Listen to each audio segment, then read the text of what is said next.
Méditation du 18 mai, serviteurs des Chaldéens. Guédalia leur dit, ne craignez rien de la part des serviteurs des Chaldéens. Restez dans le pays, servez le roi de Babylone et vous vous en trouverez bien.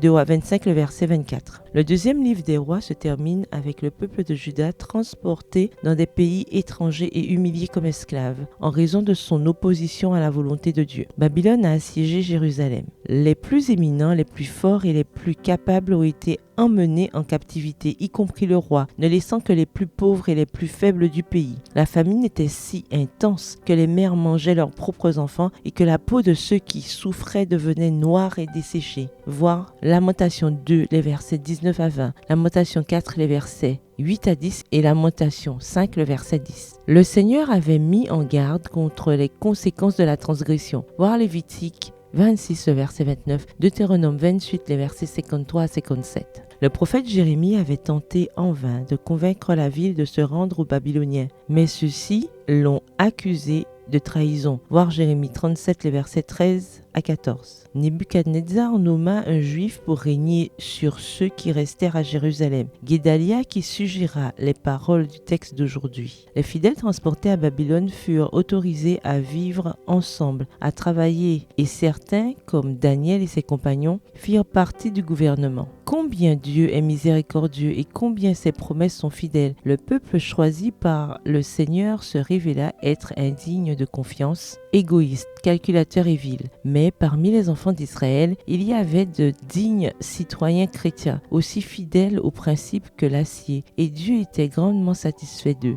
Ils ne se laissaient pas corrompre par l'égoïsme, ils ne gâchaient pas l'œuvre de Dieu par de mauvaises pratiques et de mauvaises méthodes. C'étaient des hommes prêts à l'honorer, même s'ils perdaient tout. Ils ont dû souffrir avec les coupables, mais dans la providence de Dieu, leur captivité à Babylone fut le moyen de les mettre en valeur, et leur exemple d'intégrité sans tache brille d'un éclat céleste. Pourquoi permet-il que les Israélites soient vaincus par leurs ennemis et emportés vers des terres païennes? Parce qu'ils n'avaient pas réussi à être ses missionnaires et avaient érigé des murs de séparation entre eux et les gens qui les entouraient. Le Seigneur les dispersa afin que la connaissance de sa vérité soit portée au monde entier. S'ils étaient loyaux, fidèles et soumis, Dieu les ramènerait dans leur propre pays. Remerciez Dieu pour sa miséricorde et pour vous avoir donné le privilège d'un nouveau départ. Bonne journée, que l'Éternel vous bénisse.